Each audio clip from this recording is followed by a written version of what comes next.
So to compare these rational numbers, and I know I'm going to find two rational numbers between them, but I'm really just kind of comparing them and seeing how they related to each other. I need to get a common denominator. We've looked at several different ways to do that. The least common denominator between 3 and 18 is 18. So I already have 18 there, and I want the 3 to turn into 18. So I'm going to multiply by 6. So this is really asking to find numbers between 6 over 18 and 3 over 18.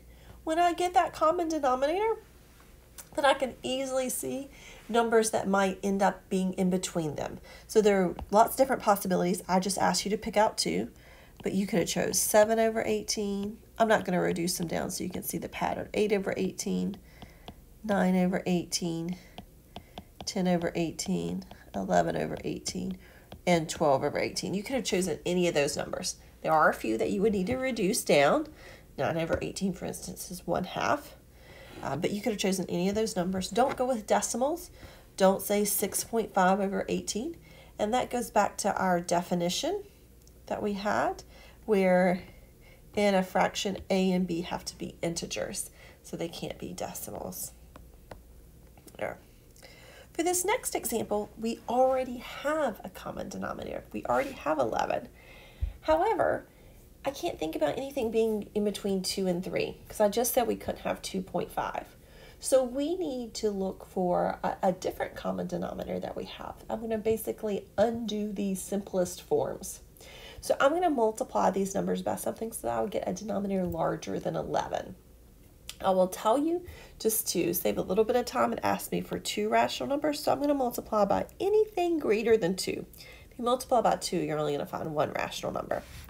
So for instance, I might decide to multiply both of these by 3. And whatever you do to the top, you have to do to the bottom in order to keep them equal.